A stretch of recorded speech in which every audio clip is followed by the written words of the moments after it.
What if we carry fear around with us, locked inside our brain and our memories, contained by the way we think or organise our thoughts?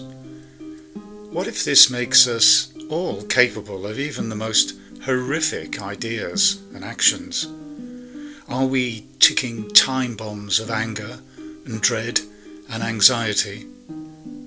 Well, Carl Jung thought we might be, and here we'll explore why he could just be right. Jung was a pupil of Sigmund Freud, but is often credited with doing more than his famous mentor to develop psychoanalysis. According to Jung, we all host what he called a collective unconscious. This is a bit like a storeroom for meanings and ideas that are understood by us all in similar ways, but which we don't need to keep at the forefront of our minds. But it's a little more than this. It's probably better viewed as a place within our psyche where inherited, even universal symbols and patterns shaped by evolutionary forces and emerging as something common to all humans since the very beginnings of our existence can be located and accessed. The idea seems a little odd when you think about it. How can experiences witnessed generations ago by long-lost relatives have a bearing on who we are and what we want to do today? Aren't we responsible for our own actions?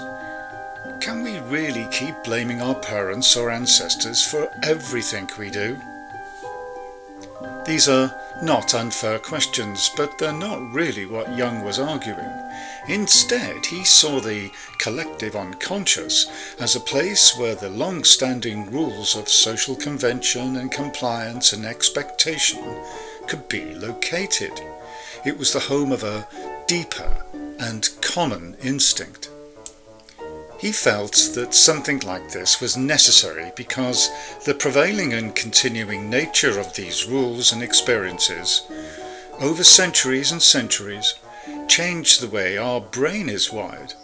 It encouraged a cognitive and neurological, even emotional, bias for the way we analyse and calculate and assess and react and all the other things that affect how we think, who we are, and what we want to be.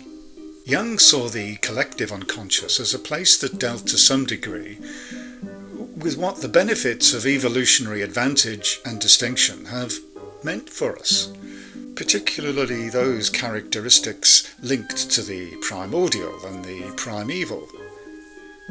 Jung used the term archetype to describe the way these ingrained memories and mechanisms work. They existed before our own personal experiences, giving us a common blueprint, but one ultimately shaped by individual drive or tendencies. The archetypes that fashion our behaviour, thoughts and emotions follow rules that others have too, and we all recognise and act on them. They show up throughout our history, and we can find them in various and wildly differing cultures and mythologies. Fear, then, is the presence of the most troubling archetypal feelings and experiences that we all share, experience uniquely, but can't quite put our fingers on. It may even emerge as a type of ennui or a sense of dread or despair. Such archetypes may account for common fears about death, or for those concerned with threat and survival. But there's more. Jung used the term shadow archetype as a description of a deeper and earlier mechanism inside the psyche that contains the darker, most unconscious aspects of our desires and motivations. This shadow archetype encompasses the hidden, repressed or disowned aspects of the self that are often considered unacceptable, undesirable, or morally objectionable. These hidden impulses remain part of who we are, but have been relegated to this hidden part of the unconscious because of social conditioning and personal judgments, or the demands of our ego. They can include our most primitive or animalistic instincts, repressed desires and aggressive feelings, irrational fears, and unresolved conflicts. It's important to remember, though, that Jung argued that the collective unconscious contained not just our own peculiarized interpretations of fearful moments, but also forms of the same fear that arise from a common evolutionary experience.